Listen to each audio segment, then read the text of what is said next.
Bonjour, bienvenue dans cette vidéo qui va vous accompagner dans la réalisation d'une situation professionnelle intitulée Meuble Concept, donc à destination des BTS Gestion de la PME, afin de maîtriser au mieux les différentes pratiques sur Odoo. Dans cette vidéo, donc nous verrons essentiellement les compétences suivantes qui seront traversées, donc à la fois de la vente, mais aussi du traitement des réclamations, le traitement des opérations d'achat et les opérations de contrôle des comptes de tiers essentiellement, ainsi que de la TVA. Donc ce que je vous propose, c'est de reprendre la plupart des missions sur lesquelles les manipulations sur Odoo sont nécessaires, et nous verrons ce qu'il faut absolument retenir dans la maîtrise de ce PGI.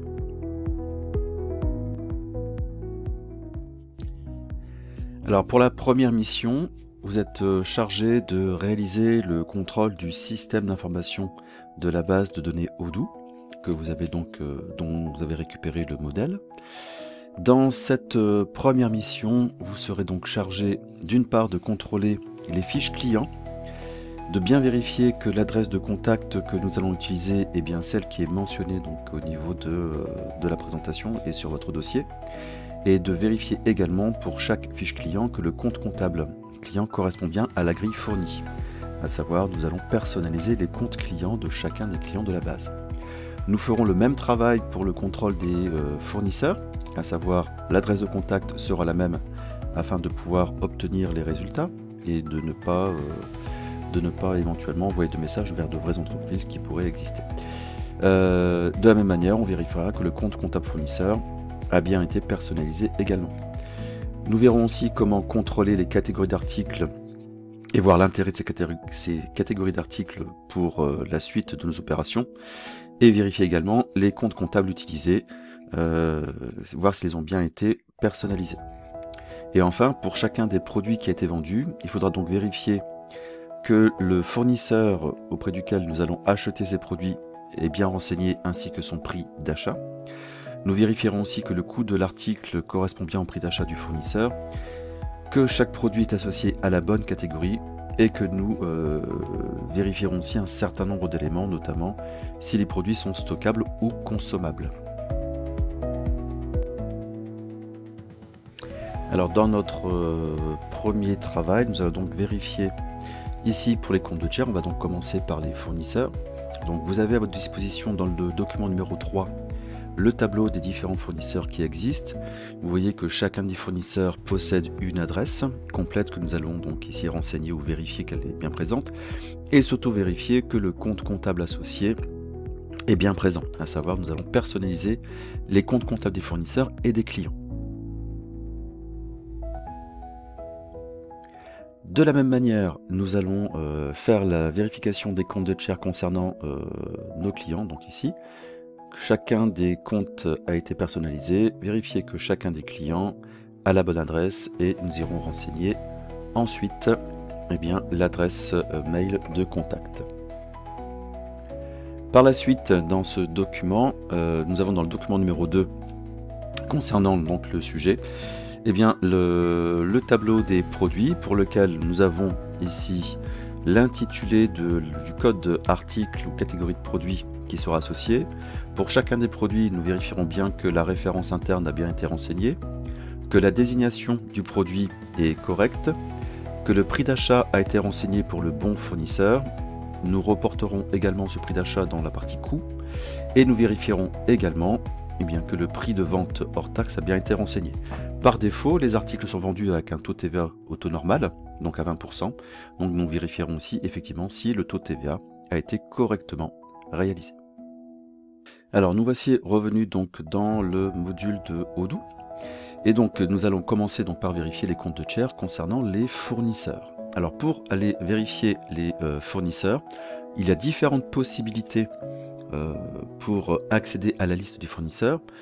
Vous passez éventuellement par le module achat, puis commande et enfin fournisseur, et là vous voyez apparaître les fournisseurs qui apparaissent. Ici la liste des fournisseurs donc, qui a été renseignée. Vous pouvez également aussi passer par le module comptabilité, puis fournisseur et enfin fournisseur. vous retrouvez exactement la même liste. Donc l'opération ici est libre en fonction de vos besoins. On va donc pour notre part rester dans le module comptabilité, puisque de toute façon nous aurons besoin ensuite d'accéder aux clients, donc ça nous permettra de gagner un peu de temps. Alors on va prendre le cas d'un fournisseur, on va bien vérifier les informations. L'opération reste identique pour l'ensemble des autres fournisseurs. Alors on prendra un fournisseur situé en France et un fournisseur situé en Belgique, puisqu'on verra aussi la position fiscale qu'il faudra aussi vérifier. Alors prenons le cas du fournisseur Stocker. Si vous cliquez donc sur sa fiche donc ici de partenaire, vous vérifiez bien donc concernant ce fournisseur Stocker qu'il est bien positionné à la bonne adresse avec le code postal et la ville. Ne mentionnez pas l'État puisqu'ici ça correspond aux États américains, donc pas grand intérêt. Dans l'absolu, nous devrions aussi renseigner le code de TVA intracommunautaire. Mais Odoo fait un contrôle systématique de la véracité des numéros de TVA intracommunautaire. Donc ici, si nous inventons un numéro, en fait, nous ne pourrons pas valider la fiche. Donc nous restons avec un numéro de TVA vide, mais je rappelle que normalement, pour une acquisition intracommunautaire, il faut absolument avoir ce numéro de TVA pour bénéficier d'une exonération de TVA. Le numéro de l'adresse mail, ici a bien été renseigné. Donc nous avons ici donc pas besoin de la saisir. Sinon effectivement vous ressaisissez, et je rappelle que l'adresse mail de contact que nous mentionnons doit être une adresse mail fictive, puisque nous sommes dans une base à vocation pédagogique. Bien sûr que si vous étiez dans une véritable base de données, vous mettriez la véritable adresse mail de votre contact. Vous pouvez éventuellement rajouter une étiquette qui permettrait de retrouver les fournisseurs en particulier. Donc par exemple ici effectivement on peut très bien écrire B2B, première étiquette qui permettrait donc de retrouver les différents fournisseurs dans la liste, mais éventuellement aussi rajouter FR, sachant que c'est un fournisseur français. Autre élément à vérifier et à contrôler dans le cadre de ces fiches pour que cela se passe bien, dans la partie vente et achat, si vous connaissez déjà les conditions de paiement des fournisseurs, vous pouvez les préciser ici. Et surtout, concernant l'information fiscale, puisque c'est un fournisseur français, donc vous allez sélectionner dans la liste la position domestique France. Cela permettra d'avoir des factures avec la TVA qui sera renseignée. Vous pouvez rajouter également aussi, donc là c'était concernant les ventes, mais concernant les achats, vous pouvez aussi bien sûr mentionner. Donc là, petite précision aussi, vente et achat, Stocker est un fournisseur, donc normalement c'est la partie de droite que vous devez renseigner, puisqu'il va jouer donc le rôle de fournisseur. Si Stocker devait jouer le rôle un jour de client, puisqu'on pourrait bien devenir fournisseur de notre fournisseur, eh bien ce serait cette partie-là que vous devriez donc renseigner. Donc, dans notre cas ici, nous allons laisser les éléments libres, en tout cas vides, afin de pouvoir les sélectionner pour chacune des factures. Donc je rappelle, les conditions de paiement, ce sont les délais accordés par le fournisseur, dans notre cas ici, pour que nous puissions régler nos factures, et les modes de paiement, ce sont les éléments utiles, donc ça peut très bien être chèque, par manuel, ou en faisant avec des virements automatiques. Donc ces travaux-là sont réalisés, donc là ici j'étais pour les fournisseurs Stocker. Imaginons que nous souhaitions passer à un autre fournisseur. Vous avez deux possibilités, soit vous cliquez sur le lien fournisseur pour revenir à la liste principale, ou alors vous avez le petit bouton de déplacement pour passer donc au fournisseur suivant. Donc nous allons chercher notre fournisseur BAL qui est situé à Bruxelles, donc en Belgique. Vous voyez ici que le pays a bien été précisé, et vous devez bien vérifier ici, puisque nous avons affaire à une entreprise belge, donc au niveau européen, vous prenez donc la position fiscale intra-EU B2B, intra-EU pour intracommunautaire et B2B parce que c'est une entreprise. Si par contre vous aviez un client particulier de l'Union européenne, vous prendriez donc la position EU privé. La vérification de nos différents fournisseurs est presque terminée. Nous devons également vérifier dans la partie comptabilité que le compte fournisseur a bien été personnalisé.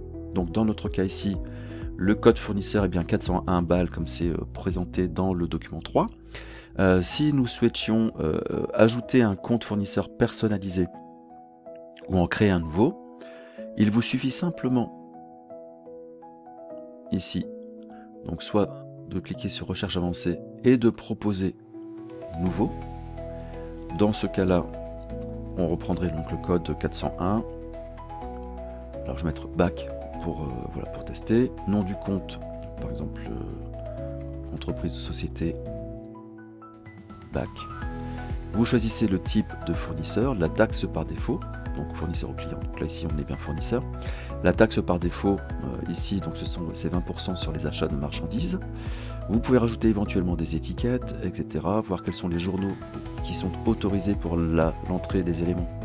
Donc à l'intérieur on peut revoir les achats, mais éventuellement on pourrait y associer aussi les ventes dans le cadre de nos réalisations de vente auprès de cet éventuel partenaire.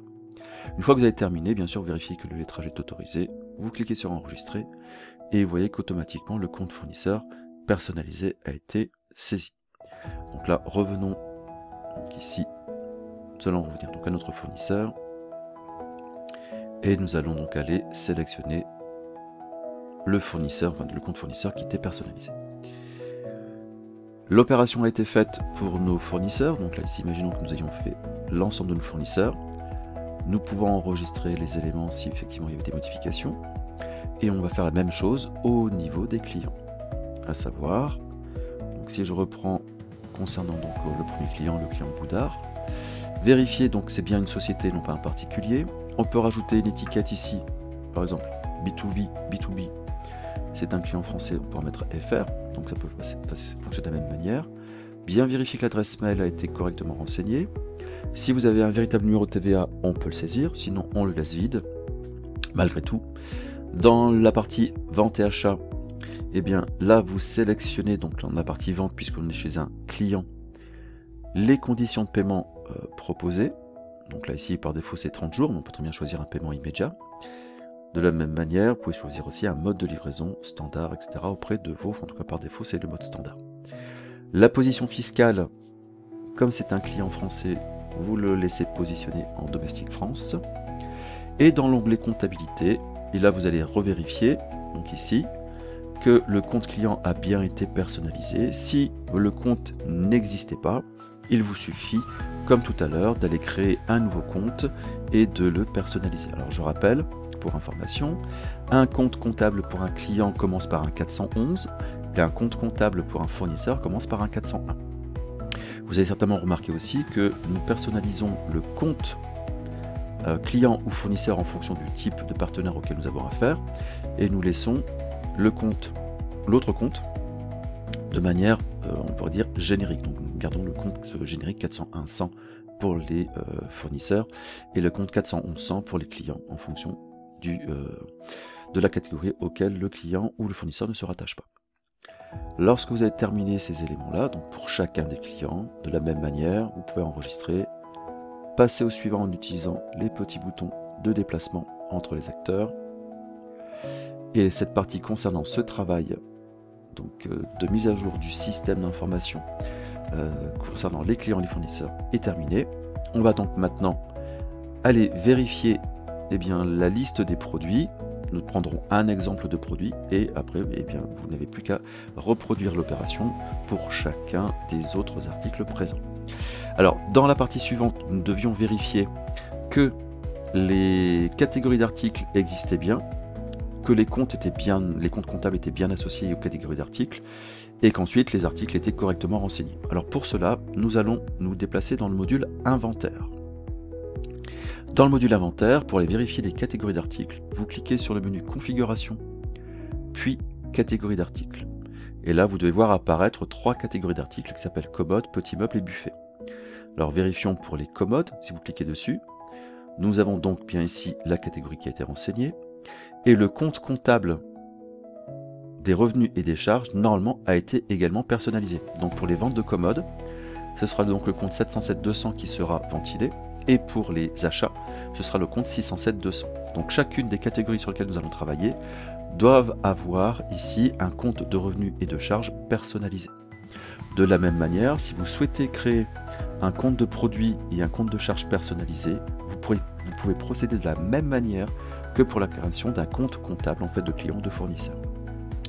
Une fois que vous avez vérifié ici les différentes catégories de produits. Je vais passer à la suivante. Donc pour les petits meubles, nous sommes en 707 300 et 607 300. Et enfin, donc pour les buffets, 707 100 pour la vente et 607 100 pour les charges. Donc lorsque les contrôles ont été faits à ce niveau-là, on va donc pouvoir revenir ensuite sur les produits. Donc dans inventaire produits, puis produits, vous avez l'ensemble des articles qui ont été renseignés normalement, et donc il ne vous reste plus qu'à vérifier ligne par ligne les opérations que nous allons pouvoir donc ici vérifier.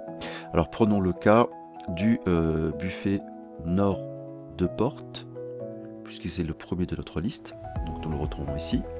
Si vous souhaitez le retrouver plus facilement, vous avez la zone de recherche qui est à votre disposition. Je vous rappelle que normalement, vous avez déjà les références internes des produits qui ont été renseignés. Donc le buffet nord de porte s'appelle BN2P. Si vous appuyez sur Entrée, vous le retrouvez bien. Et donc là, vous pouvez aller donc modifier les informations. Alors, que doit-on vérifier par rapport à chacun des articles? Première chose, que cet article soit validé pour la vente et validé pour l'achat. Les deux petites cases doivent toujours être cochées dans la mesure où, si cette case-ci peut être vendue, cet article apparaîtra dans les documents commerciaux via le module de vente. Et si cette case peut être achetée et cochée, ce produit apparaîtra dans le module des achats pour pouvoir acheter les produits. Ensuite, concernant les informations générales, nous avons différents types de produits: consommables, services, stockables. Le produit dit consommable est un produit pour lequel on ne va pas gérer les stocks. Donc dans notre cas ici, nous souhaitons gérer des stocks, donc nous ne prendrons pas cette opération-là. Le service correspond ici aux prestations de service, par exemple frais d'installation, frais de livraison par exemple, etc. Le produit par contre stockable est un produit pour lequel nous allons gérer les quantités en stock. Ce type de produit, en tout cas, apparaît dans la liste à la seule condition que le module inventaire a été correctement installé. Donc si vous ne voyez pas apparaître cette valeur dans la liste des types de produits, c'est parce que le module adéquat n'a pas été installé. Donc à bien vérifier par rapport à cela. Lorsque vous avez choisi et bien vérifié que le type de produit est bien stockable, vous vérifiez bien le prix de vente hors taxe qui est mentionné dans le tableau. Dans notre cas, c'est bien 2500 €. Que le taux de TVA associé est bien de 20% et que le coût d'achat a bien été renseigné comme pour le prix d'achat. Enfin, le coût global a bien été ici associé au prix d'achat, donc de 1250 €. La catégorie des produits normalement est correctement renseignée. Si éventuellement vous souhaitez en changer, il vous suffit de cliquer sur la liste déroulante et de choisir la catégorie correspondante. Mais ici, nous étions bien dans la catégorie des buffets. La référence interne a été renseignée et il ne nous reste plus maintenant qu'à vérifier une chose dans la partie des achats, que le fournisseur est bien renseigné, que le prix est correctement validé et que le délai de livraison reste par défaut à 1 jour. Si vous souhaitez ajouter ou si un fournisseur n'est pas présent, par exemple, on va le supprimer, vous pouvez ajouter sur la ligne et donc aller saisir le nom du fournisseur, saisir ensuite la valeur du montant, du prix, en tout cas du prix d'achat qui est mentionné dans le tableau, et vous validez cet élément-là. D'autres éléments sont éventuellement paramétrables, notamment les politiques de contrôle. Est-ce que vous contrôlez simplement sur les quantités reçues ou les quantités commandées pour gérer vos stocks? Et vous pouvez aussi effectivement aller vérifier dans le module comptabilité. Alors petite précision aussi, ce buffet nord de porte a été rattaché à la catégorie de produits buffet. Dans l'onglet comptabilité, vous voyez que le compte de charge et le compte de revenu n'est pas renseigné. Ce n'est pas grave, puisque dans la catégorie des buffets tout à l'heure, nous avons vérifié qu'il y avait bien un compte de charge et un compte de produit. Et bien dès lors que nous allons faire une facture, vous verrez que le compte de charge et le compte de produit, en fonction de la facture d'achat ou de vente, seront correctement renseignés. Donc le fait d'associer une catégorie de produits à un article permet de récupérer toutes les informations qui ont été associées à la catégorie d'article à laquelle l'article se rapporte. Voilà, donc la première partie, la première mission en termes d'explication est terminée. Je vous laisse donc revérifier de votre côté l'ensemble des fiches fournisseurs et clients, vérifier que les catégories d'articles sont bien présentes avec les bons comptes comptables et de vérifier également que les articles sont présents dans la base et qu'ils ont été correctement renseignés. Alors je vous donne rendez-vous pour la prochaine vidéo qui portera sur la mission 1, à savoir la saisie des factures clients et fournisseurs ainsi que la gestion de leurs encaissements.